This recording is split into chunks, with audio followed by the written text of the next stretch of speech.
On a beautiful Friday morning, the 23rd of February. I'm Jim Petrosky. I'm the president of NIDS, and I want to welcome everyone to another exciting seminar and informative seminar of our Huessy event series, the Crinks. I see several members here that are that I've seen before, and I want to let everyone know this is something new that NIDS started as a way of letting people become aware of some of the peacekeeping value of our nuclear deterrent, but also of matters of national importance throughout the world. And we have incredible speakers in this series, but this series is going to last a long time because these incredible speakers for this series are going to continue to be with us, as well as new speakers throughout the years. We do this about every other week for NIDS. I want to encourage everyone to pass the word on these seminars because Peter Huessy is well known in the field. And I'm going to let him do all the introductions for our speakers as well as the series. But most important thing is to getting the word out, because the more people that come and see this, the more we get input from people. And if you have any input from me, please respond to me at thinkdeterrence.com or J. Petrosky at thinkdeterrence.com. It'll get to me with our tagline. Shoot me an email. Let me know what we can do to improve this series. This was sort of our starter series. And so you're going to see a bunch of changes over the next month. And you probably have already seen some of those with just the invites, et cetera, as the way they go out. So we're learning, we're developing, and we want to make these as high quality and high impact as possible. So without any further ado, I'm going to turn it over to Peter Huessy to introduce our speakers and the subject, and we'll move on with this event. Peter? Thank you very much, Jim. Ladies and gentlemen, welcome this to our next series. As you know, I have started this seminar series every year with a threat brief, and it's been Iran, North Korea, Russia, and China. This is the fourth in this series, and we will then go to Matthew Kronig and Greg Weaver, who'll be March 1st. They'll talk about the Posture Commission recommendations, the posture, and then Rob Sufer and Matt Koslow have done some work on air and missile defense and its contribution to stability. They will be on the 22nd of March. Also on the 22nd of March, the same time, Brad Roberts from Lawrence Livermore National Lab will talk to us about European theater defenses and theater nuclear weapons and the requirements. Henry Sokolsky on the 19th of April will talk about what the Posture Commission didn't talk about. And Henry always has another way of looking at the world. And it's very interesting what he's looked up in terms of those issues that have not been addressed. And then Frank Miller will talk to us on May 3rd, kind of giving us a preview of the challenges for the next administration. I've been working with Madeline Creedon. We're trying to get a date for her to come and talk about her role as chairwoman of the Posture Commission.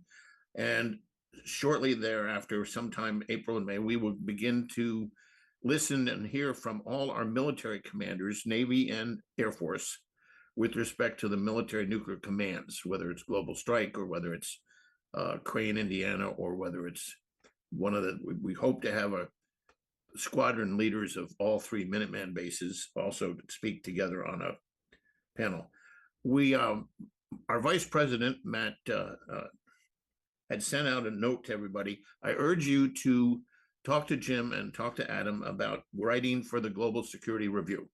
It's something I try to write for at least, hopefully once a week. We also do a number of podcasts and conversations on nuclear issues weekly. And I started a nuclear weekly report back in 1981 for the Air Force and the Reagan White House. And now I have been freed to send that to anybody and everybody. And it's basically a compilation of the week's nuclear news. And I highlight those parts in red that you need to read. So it's only a 4-minute read, even though you can get 20 to 30 to 40 pages of documents. You can read everything you need to read in like 3 minutes. So I've sent that out to people. It's free of charge. Let me know if it's something you'd like to talk about. Now, we are honored today to have two good friends as well as great speakers. Ilan Berman, who's with the American Foreign Policy Council, he's vice president, is going to talk to us about the Iran nuclear program and what Iran is up to. But Shoshana Bryen with the Jewish Policy Center, is going to be our first speaker. And it's very important for people that it is not so much counting the weapons someone has or the nukes or whatever. It is, what are they going to do with them? What is the greater issue we have to deal with Iran in terms of its objectives in the Middle East and the greater Middle East? And that is what, in part, Shoshana is going to talk about. And then we're going to turn it over to Ilan. They're both going to speak for about 20 minutes. Well, about 20 minutes of Q&A. So Shoshana, wonderful to have you. Thank you for coming, and it's all yours. You're muted, dear. You have to, there you Okay. go. It's a pleasure to be here. Thank you, everybody, for listening for a little while anyway. I'm going to talk about Iran, but not in the sense that that I think you mostly think about it. I'm going to talk about Iran's interest in battlefields. A landed enemy state and an army can be dealt with. Israel, for example, had early battles with Egypt, with Jordan, with Syria, and they could manage those things. The United States defeated Saddam's invading army in Kuwait and defeated Saddam again inside of Iraq. Now Israel is dealing with terror attacks, and the United States is dealing with both drones and terror attacks.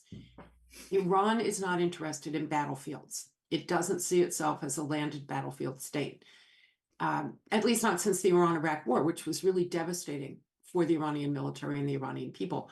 Iran's primary weapon is instability.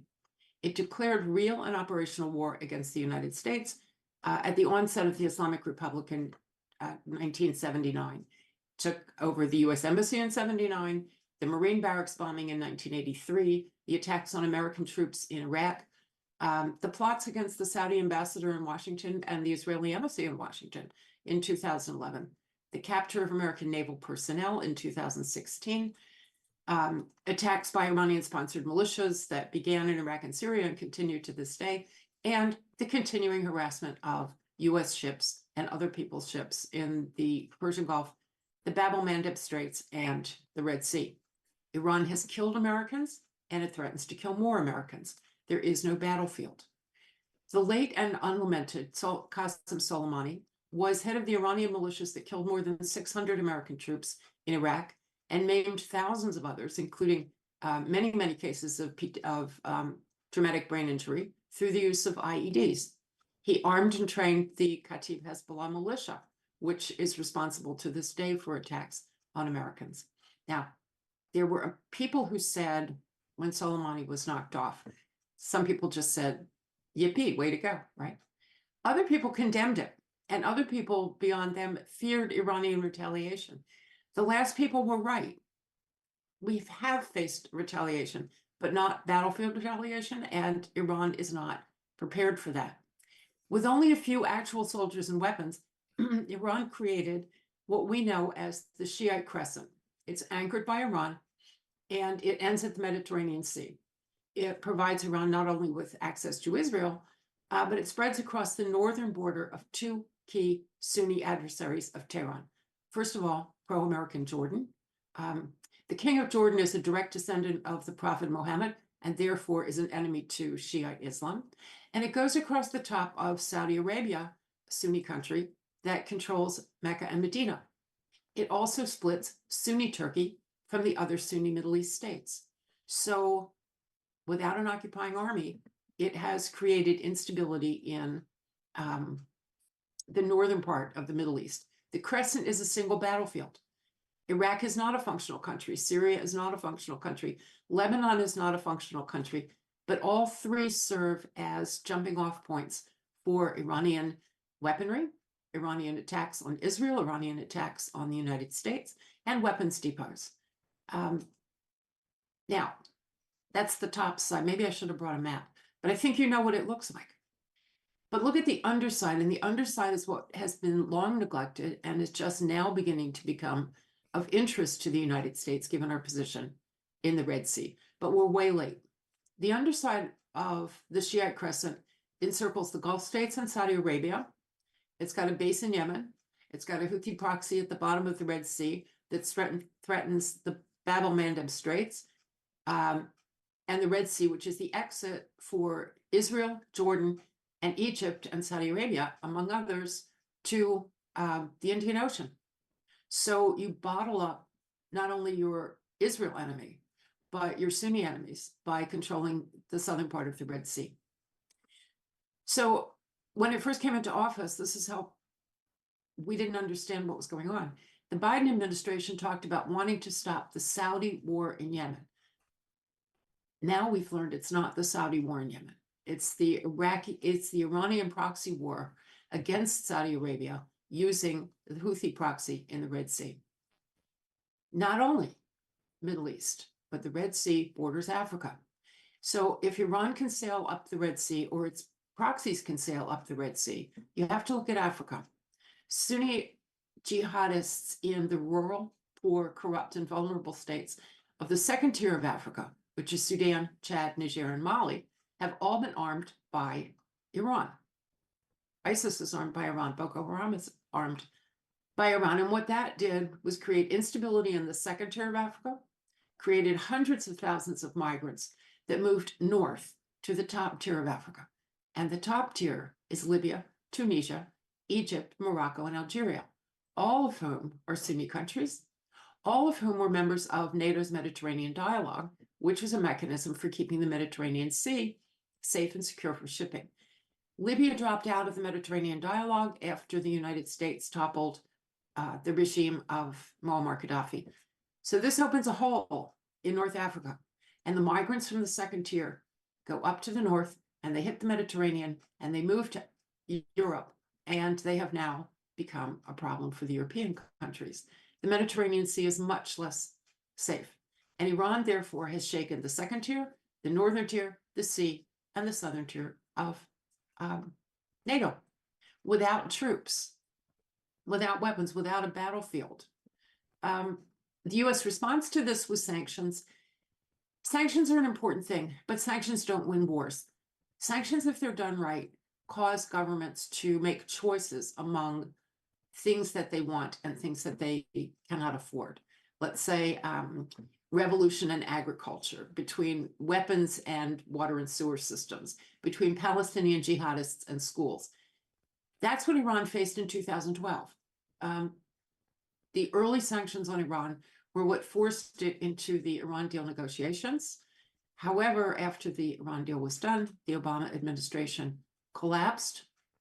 Iran became, I don't know, what do you want to say, a player again in the region, had money, had weapons, had the ability to fund jihadist groups all across the northern tier, southern tier, Africa second tier, Africa first tier.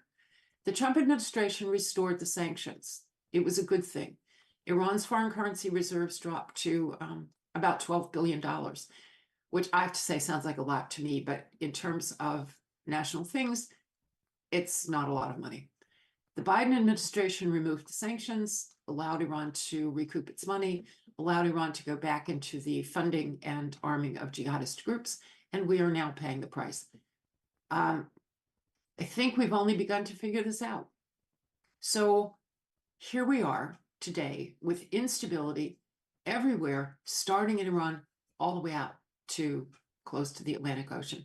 And that's without nuclear weapons, and that's without an army, and that's with weapons, yes, but not with the kind of weapons that you need to occupy countries, because Iran doesn't intend to occupy anybody. It intends to destroy governments. And that's the 60,000-foot view. And I'm going to stop there because I know that Ilan's going to bring you down to, I don't know, 10,000 feet, 5,000 feet, what actually happens on the ground. But don't forget the map. I mean, the map is really the way to understand Iran. Thank you very much, Shoshana. Now over to you, Ilan. Happy to follow. I think Shoshana did a great 60,000-foot view. To clarify, I'm just gonna bring people down because I'm a pessimist, and I think the Iranians strategically are eating our lunch in a very real sense. Let me start with where Shoshana ended and go from there. And in order to do that, I think you need a little bit of a scene setter in terms of Iran's preferred mode of fighting. And I think we don't really understand that because we tend to live, when we do our strategic planning, we tend to live in the here and now, and we give short shrift to historical shaping forces. But if you look at the strategic culture of Iran, the seminal event, and again, let's remember that Iran historically is an empire. What we're dealing with now is an Islamic regime in Iran, which is 45 years old. They celebrated their 45th anniversary this month. It is a Johnny-come-lately in strategic terms. So those are two separate things. They play upon one another, but I would argue that the strategy that's being pursued by the regime in Tehran right now has been shaped almost entirely by what we would consider near-term events. And the biggest one is the grinding 8-year war from 1980 to 1988 that the Iranians, flush with revolutionary zeal, fought against Saddam Hussein's Iraq next door. And they were handily defeated and in a conventional force-on-force competition. And what it bred in Tehran was this real distaste for conventional warfare. And the sorry, I'm getting a pop-up. Distaste for conventional warfare and this preference for asymmetry. And so that has permeated everything that Iran has done since. And it tends to confuse American policymakers because we are most comfortable dealing with force-on-force competition, dealing with near-peer adversaries, figuring out how standing armies work. We are far less comfortable understanding proxy networks, understanding special operations, low-intensity conflict, irregular warfare. But that's precisely the bread and butter that the Iranian regime has leaned into over the last quarter century, 35 years. And so this is an emphasis on asymmetry in warfare, right? Iran is eschewing direct confrontation for asymmetric influence. And you see this all over the place. You see this in the context of Iranian influence in Syria. You see this in the context of Iranian influence in Iraq. Pardon me, I'm going to turn off whatever's causing that ding. You also see an emphasis on proxies, right? Qasem Soleimani, who Shoshana talked about, was the glue that held the Iranian regime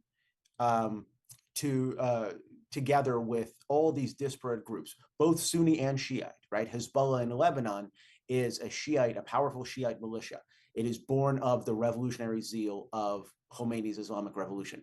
But Hamas in the Palestinian Authority is a Sunni group. It's actually the Palestinian branch of the Muslim Brotherhood.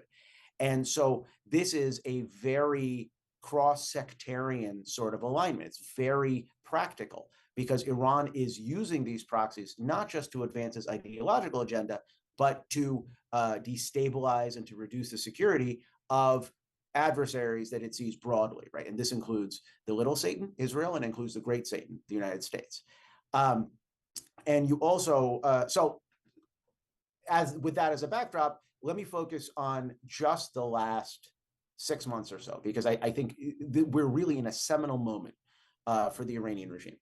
By almost virtually every yardstick that you can think of, the Iranian regime is better off today than it was on October 6th. And what I mean by this is half a year ago, if you were to look at Iran's strategic position in the region and vis-a-vis the United States and vis-a-vis the West more broadly, Iran had 3 layers of crisis, right? It had a local layer, it had a regional layer, and an international layer.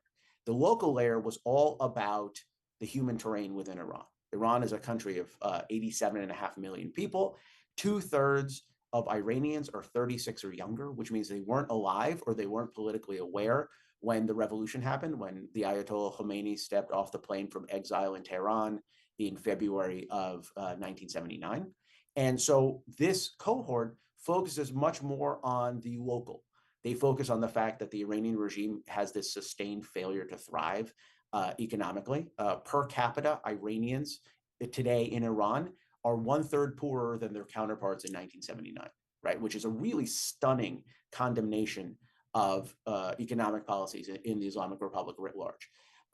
Iranians also they're not a hermit kingdom. This is not North Korea. I know you're going to do a seminar on North Korea, or you've already done one, but this is a country that is the most wired country in the Middle East, right? Satellite dishes are ubiquitous. Internet connectivity is the highest in its immediate region. And what you have is Iranians who are young and they're westward looking, and they have a very acute sense of what they're missing out on because of religious fiat, missing out on because of this economic failure to thrive, but it's bred this groundswell of discontent, which has taken the form, and I know for those of you that have watched it, you've seen it in the context of the women life freedom movement over the last year, sparked by the death in custody of a Kurdish Iranian woman named Mahsa Amini. But in fact, Iran has been in what could be classified as some sort of pre-revolutionary state for at least the last half decade. I would argue for longer, and it's driven by empirical things. It's driven by economic hardship, by resource mismanagement, by inflammatory, socially divisive policies. But they have a real credibility issue in the context of their population, right? This is an aging sclerotic regime. It is rapidly sort of moving away from its prime in political terms, and they have a domestic constituency to deal with. And so on October 6th, this was a real problem, the real problem of sustained protests within Iran or persistent protests within Iran, and how to deal with it. That's the local tier. The regional tier is all about the evolving security dynamic in the Middle East. And the Trump administration deserves enormous credit for, not for creating, but for midwifing what we now know as the Abraham Accords, right? For bringing out into the open these quiet ties that Israel had cultivated with a number of states in the Persian Gulf and in North Africa, and solidifying them and expanding them beyond security, and to talk about this what was really a new era of regional integration. And it was also a new era, let's remember, that was predicated on the marginalization of Iran, right? Because the sort of the core point where this all started was a shared concern over the destabilizing potential influence of Iran, which was looming very large in the region. And so on October 6th, Iran was marginalized regionally, and it was doing all sorts of things to try to prevent this marginalization. And for example, the acquiescence to a Chinese brokership of a reconciliation between Iran and Saudi Arabia was all about that. It was all about trying to slow the roll of normalization and prevent Israel and Saudi Arabia from normalizing. So anyway, I'll come back to that in a minute.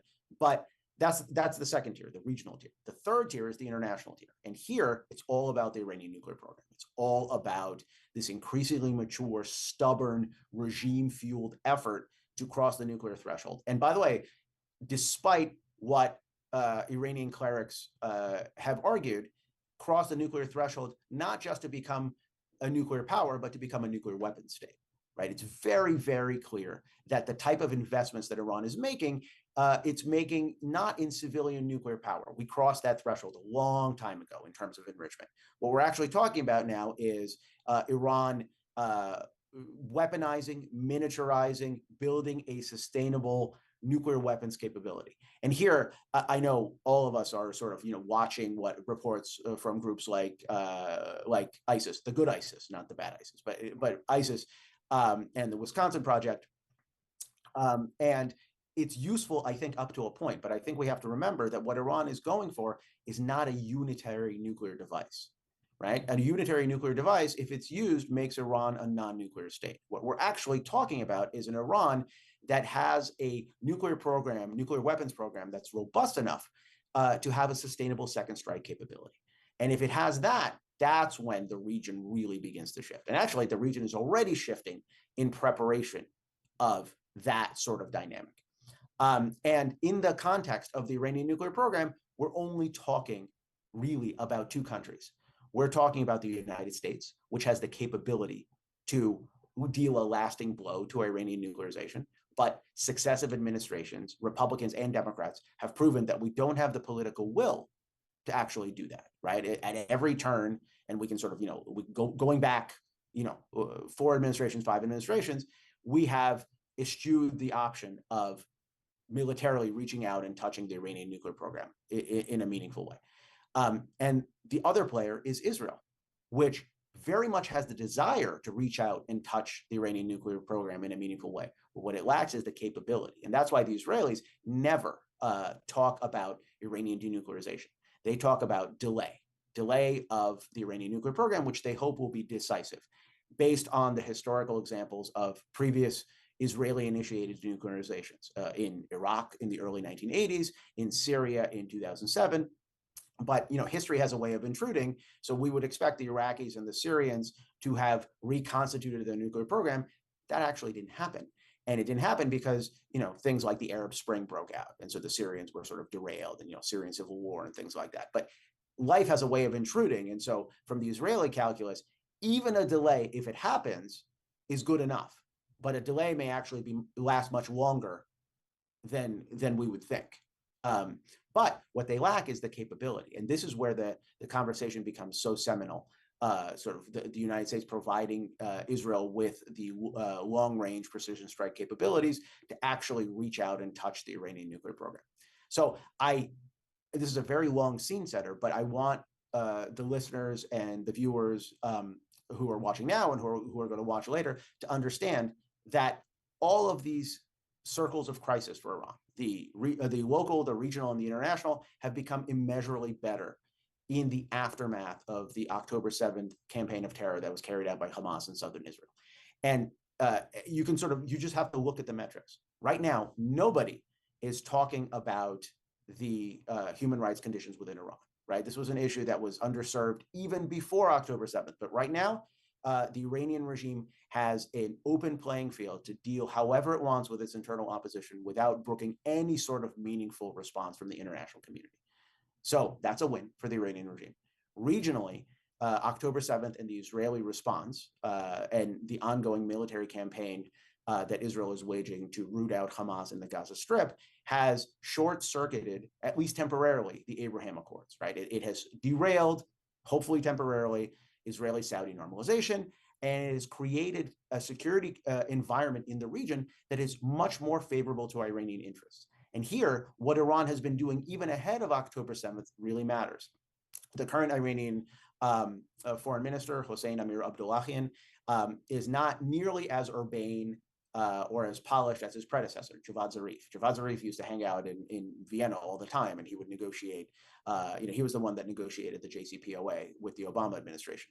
But I would argue that Hossein Amir-Abdollahian is actually more effective, because if you've watched what he's been doing for the entire calendar year of 2023, he had made it a priority to visit every single country that had made peace or had normalized with Israel, and every single country that was about to normalize with Israel, right? And we're talking not just Saudi Arabia, we're talking Bahrain and the United Arab Emirates and Morocco and, all the way out into the Asia Pacific.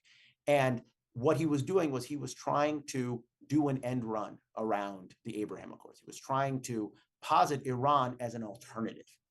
And this appeal, especially with the Abraham Accords now diplomatically moribund, is even more attractive than ever before. And you see this, right? The proof is in the pudding. You see how many countries are normalizing with Iran. You see Iran getting brought into security structures like the Shanghai Cooperation Organization, right? This is all proof positive that this end run strategy is working.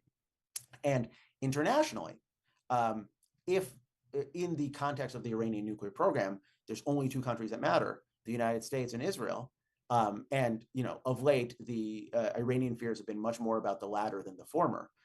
They're not really concerned, particularly with a Biden administration that's really interested in normalization and reviving the 2015 nuclear deal, really not concerned about American-driven military action to denuclearize them. They're worried about Israeli military action. But they're less worried now than they were before, than they were on October 6th, because Israel is entangled. This is a strategy of strategic entanglement that the Iranians are pursuing, in which its proxies, that asymmetric network that it's steadfastly built since the Iran-Iraq War, manages to leech resources and attention from the United States and our allies in a way that clears the runway for them to become a nuclear power. And that has all sorts of implications, both for the security of our allies in the region, but also for our force posture moving forward, because whoever wins the presidential election, there's no getting, I think what we've seen over the last several years is no matter how much we want to, there's no getting out of the Middle East. But the Middle East is changing fundamentally, and Iran is a cardinal driver of this change, and not in a good way. So I'll stop there. Oh, Peter, you muted.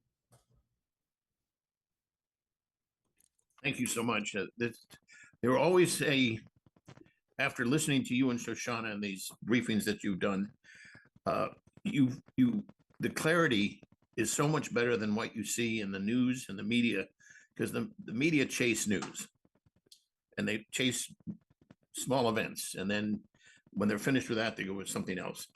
A couple questions came in, and that is, our president, Jim, asked, are sanctions a two-edged sword, or do the benefits to us of having sanctions overcome whatever limits? Because my view is sanctions are often the go-to measure, but then we stop there. And we did sanctions, so we'll see how it goes, but then we kind of stop going further. Could you or Shoshana address that? I'll take that since I mentioned sanctions. Yes.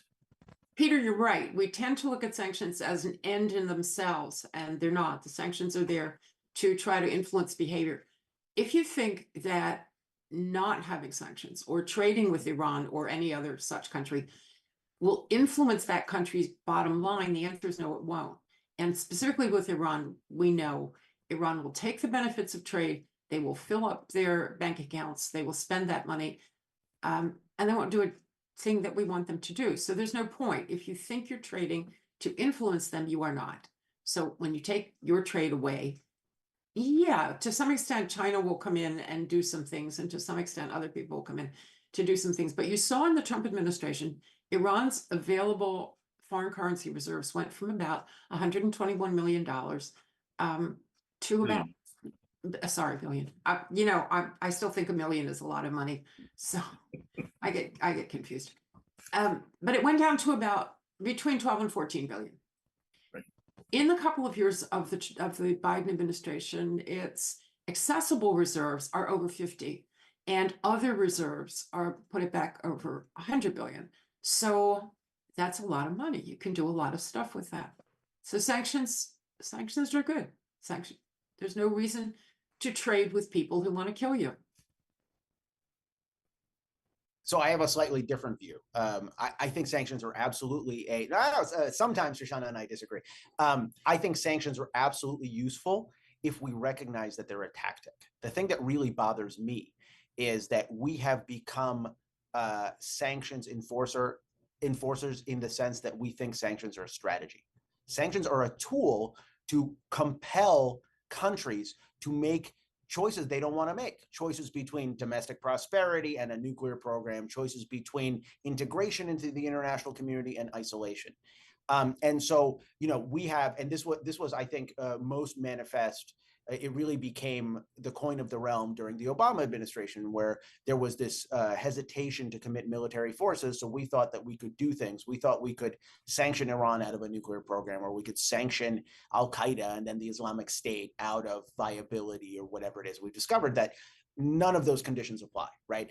Countries are innovative, countries are creative. By the way, the Iranians are super creative in terms of how they bust sanctions, how they use middlemen, how they use countries like Turkey, for example, or Russia as economic pass-throughs. By the way, the Russians right now, because they are themselves sanctioned, are getting a master class from the Iranians on how to sanctions bust. And it's working, right, in a very real sense.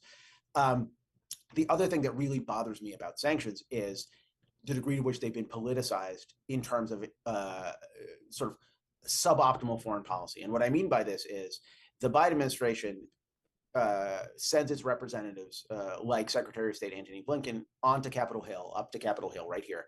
And he says with a straight face in a congressional hearing that the Biden administration has not removed sanctions from Iran, which is empirically true. They have not issued orders rolling back sanctions, but they also haven't enforced them.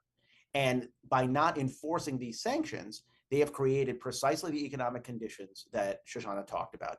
And they've also incentivized countries like China, countries like India, and countries like Russia to buy cheap Iranian oil or cheaper Iranian oil under the understanding that they're not going to get penalized for it, because our sanctions enforcement is simply non-existent.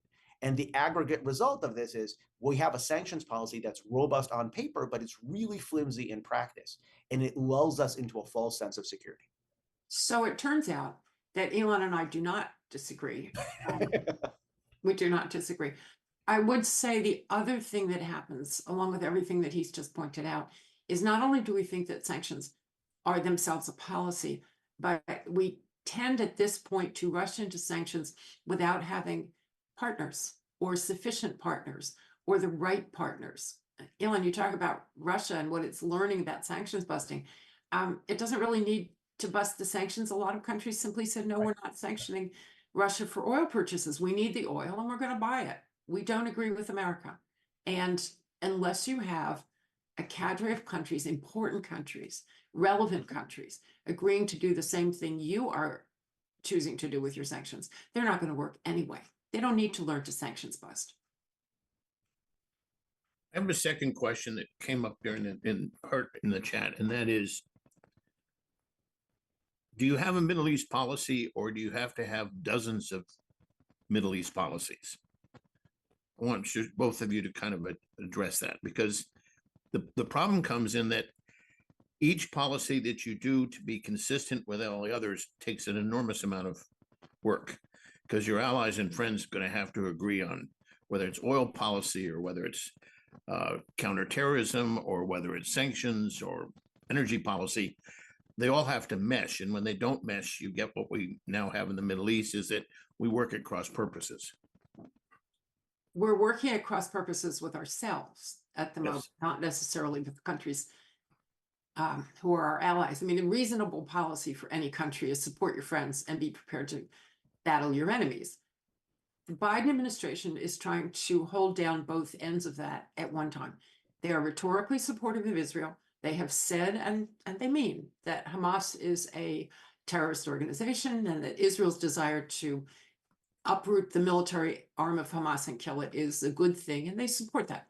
But at the same time, they're trying to keep all of their lines open to Iran. And they know perfectly well that Iran is the supporter of not only Hamas, but also Hezbollah, and that accounts for US pressure on Israel not to do anything about its northern border. And you forget that, or maybe you don't forget, that Hezbollah has been firing rockets at Israel since before October 7th. That 200,000 Israelis have had to leave the northern part of Israel because Hezbollah, although they're doing it at a relatively light level, and there's nothing relatively light about having your house blown up, they're doing enough to create havoc inside of northern Israel.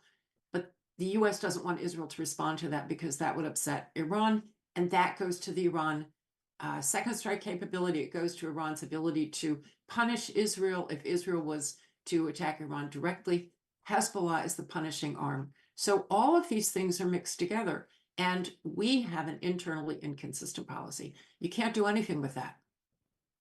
Right. No, I think that's right. The one thing that I would add is that we tend to, as former President George W. Bush would say, misunderestimate the degree to which portfolios bleed into one another. And what I mean by this is that if you were to say to the Biden administration that your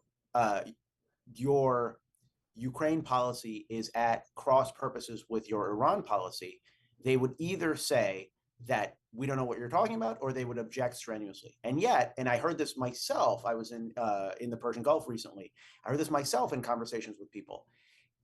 From the outside, it looks an awful lot like the lack of enforcement on, no matter how much money we give to the Ukrainians, the lack of enforcement of Iran sanctions is giving Iran the economic wiggle room to build drones and then to sell them to Russia. So in effect, the United States is propping up both sides of a conflict, and it would object strenuously to this characterization.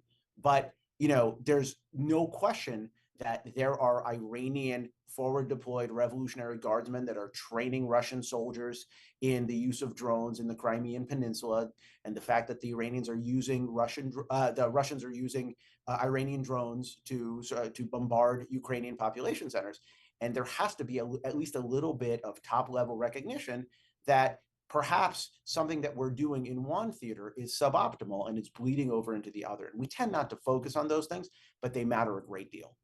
You can add another one to that, and that is that Israel joined CENTCOM, moved from EUCOM to CENTCOM at the end of the Trump administration. And part of the reason for that was to enhance the American capability, the CENTCOM capability, in the Red Sea to keep it open. Freedom of navigation is, we've taken it as a responsibility. It used to be a British responsibility, now it's ours. And Israel made the jump to CENTCOM, and they had some very successful exercises. And General Kurilla, who is the US CENTCOM commander, has been to Israel numerous times and is very happy with the relationship between Israel and CENTCOM, Israel and the US at the security level, at the military level. Where is CENTCOM working on freedom of navigation right now in the Red Sea? Israel is there, CENTCOM is there, and yet the Houthis have cut, I don't know, 80% of the traffic that was going to the Suez Canal. It's forcing countries to decide to go the long route and skip the Suez Canal. British lost a ship yesterday. So our military policy, which I think the Israelis thought was successful, I think the Americans thought was successful, has now met our political policy, and they are, like other things, at odds with each other. I have a question, a couple additional questions, and I want to go directly to the nuclear program. I'm going to play a devil's advocate. There was a journalist who, I don't have to mention who he is, but he asked an interesting question. We have heard, if you string together all the comments about Israel, Iran is a week, a month, a year away from having enough nuclear fuel to build one warhead or two warheads or three warheads. Journalist said, well, why haven't they built a nuclear weapon and announced to the world that they have them? Because they're within a week, within a month, within a year, and yet they're not there yet. So what are they waiting for? And I don't know the answer to that. I have some guesses, but I'd like both Ilan and Shoshana to address that issue in terms of your thoughts on that. No, I'm happy to do that. So again, I also have some questions, right? There is a scenario, right? There's actually multiple scenarios here, right? And it's useful to at least flag them, right? And one is, and I know a not insignificant part of the Iran analyst community that believes that Iran is already a threshold nuclear state. It's a threshold nuclear state because it's outsourced some processes to fellow rogues like North Korea, including testing. It's a threshold nuclear state because it has bought off of the nuclear black market, right? What have you. But there's another school of thought that says that Iran is still a ways away. Not from, as I said before, I think it's a little bit of a red herring to talk about, a unitary nuclear device being the metric by which we measure Iran's nuclearization, because if you only have one and you use it, then you lose it. It's a question of, do you have a sustainable capability to exert a threat? Those numbers are, I think, admittedly a little bit fuzzy. I think a lot of credit goes to Israel and allied efforts to slow down the Iranian nuclear program, including things like the Stuxnet cyberworm, which sort of disrupted, at least temporarily, the centrifuge enrichment array at Natanz and things like that. But this is, I think it falls in the same category as the question of sanctions. We can sort of delay, but we can't fundamentally derail the Iranian nuclear effort, right? The cyber warfare, just like sanctions, won't fundamentally derail the Iranian nuclear effort, which the Ayatollahs have done a really good job of making a national cause, right? By the way, if you look at the polling, the population support for Iranian nuclearization is actually very high. The population support for nuclear weapons is actually very low. And the genius of the Ayatollahs, such as it is they managed to conflate the two. They've managed to make a bomb a national project. And so, we got to be a lot better in terms of our comms and explaining to the Iranian people, the downsides of the latter, not the former, of recognizing their, will to power for the former.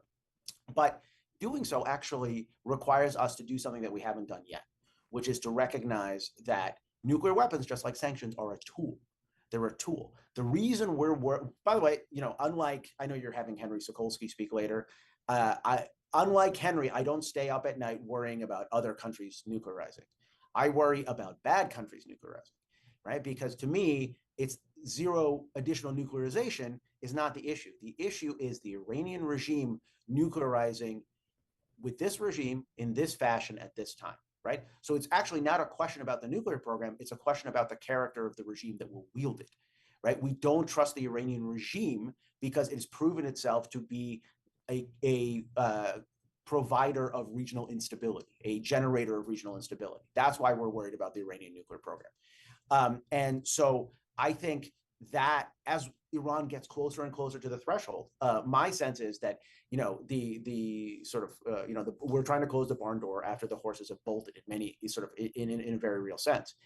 Our thinking naturally has to talk to how do we create the conditions to think about a post-theocratic Iran in which nuclear possession won't be an existential threat to Israel and won't be an existential threat to the United States. You mean a possession of nuclear energy capability or a weapon? Nuclear weapons. Nuclear weapons.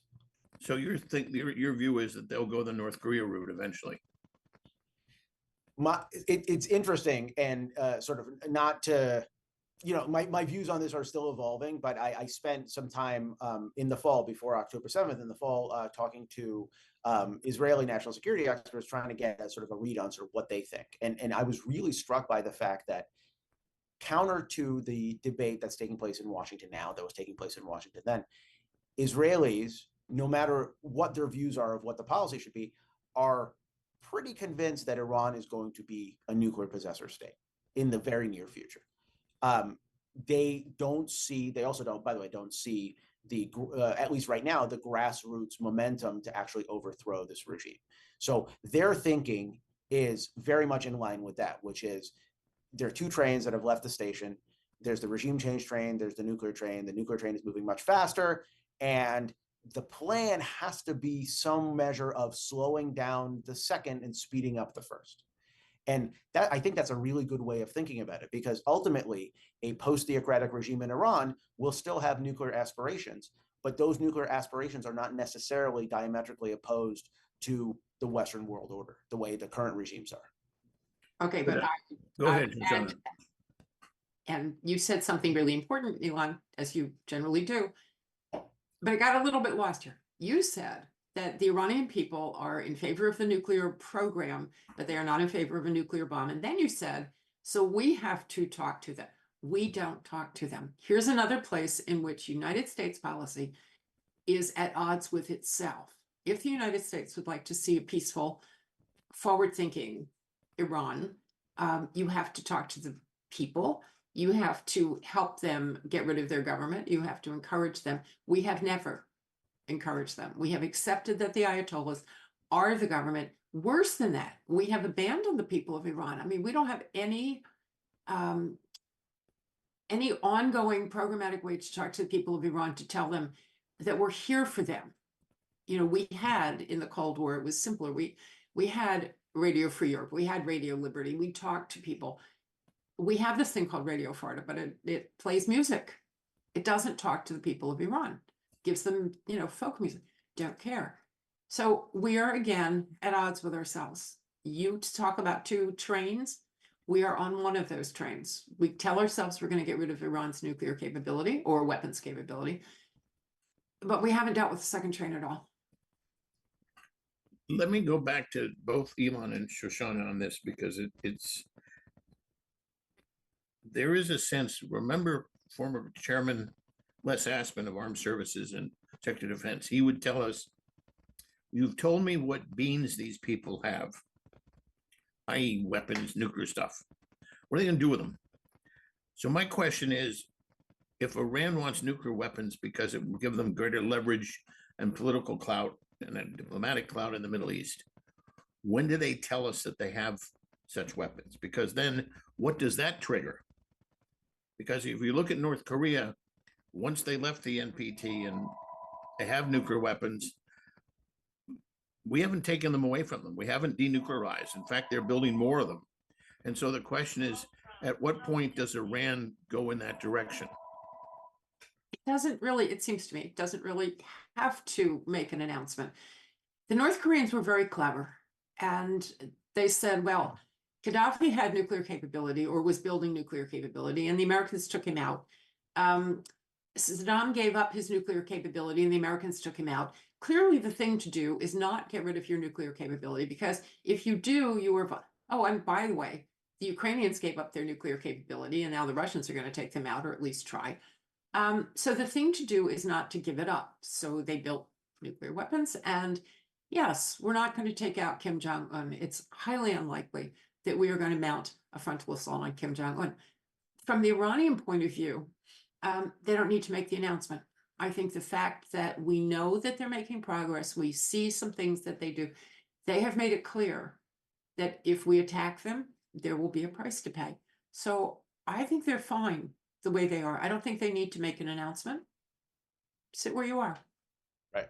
No, I think that's right. And look, in order to understand where the Iranians are going with their nuclear program, you have to understand what things the nuclear program does for them. Right. So first of all, it's an insurance policy because the Iranians have discovered from the invasion of Iraq and the comparative non-invasion of North Korea that, you know, you can be part of an axis of evil or an axis of resistance or whatever it is.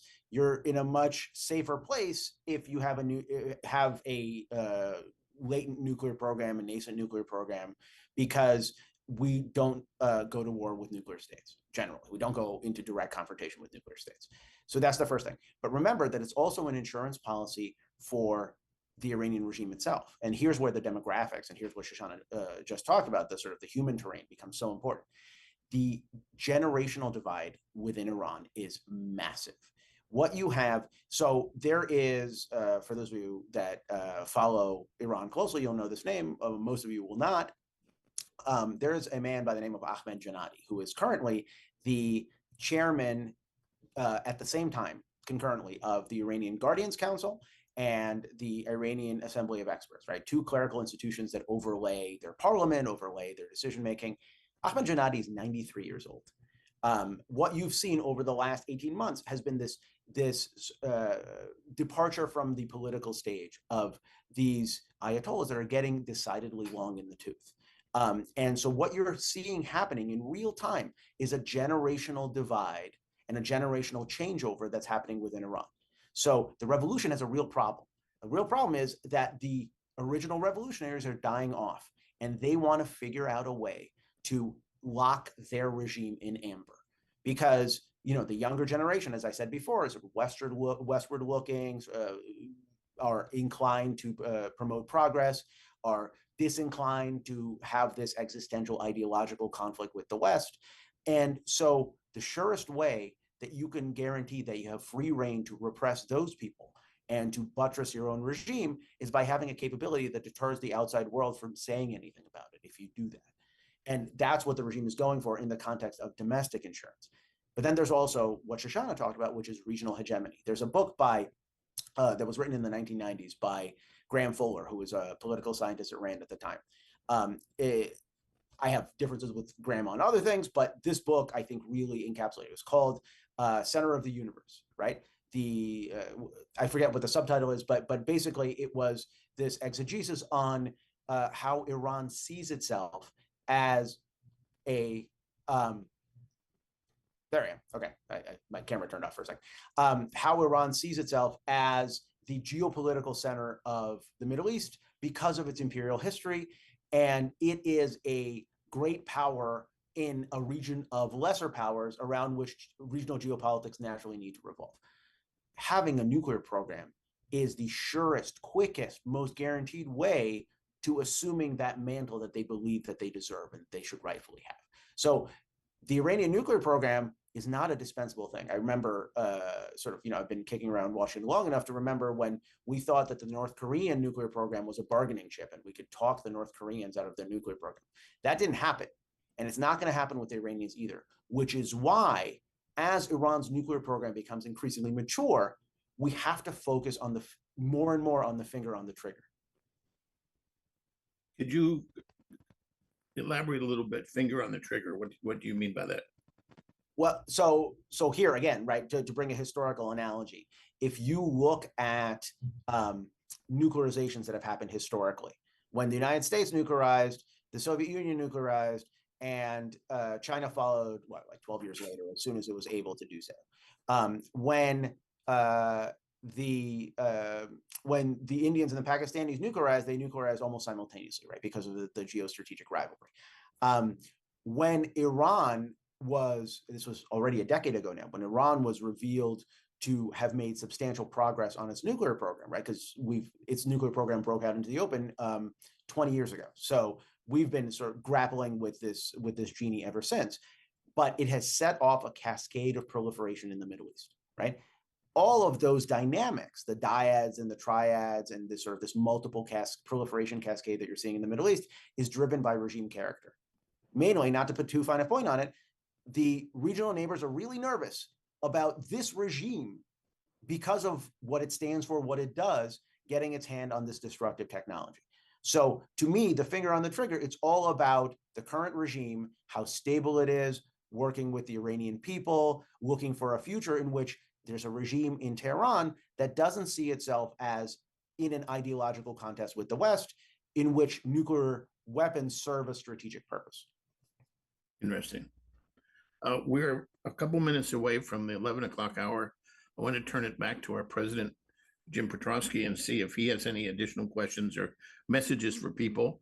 Also, Alex has sent out they're in the chat function, and sent out by email the link to Brad Roberts' remarks on the 22nd of March. He's speaking the same day as Matt Koslow and company. So there are two different links for those events. Jim, over to you to conclude the program. All right. Well, first of all, I sincerely thank Ian and Shoshana for their input here. Most of the chat questions came from me because this is a fascinating subject that I haven't looked into so much, but you really gave me some thought-provoking ideas about an approach and strategy and how we are either doing well or not doing well in this approach to stopping Iran from gaining a nuclear weapon. So thank you so much for your background. I hope that we can have you come in another time on these seminars, as well as potentially a guest in one of our podcasts to talk about this in a little more informally, perhaps, and get the word out to a different group of people. I want to thank our participants. It's great to have people here. As I said up front, we are advancing this program, getting the word out, because that's what we do. Our objective is to make people aware of these subjects in a variety of ways, and these seminars are one of those ways. And Peter Huessy, I really appreciate that you've pulled these things together. And for all of our guests and participants, thank you so much.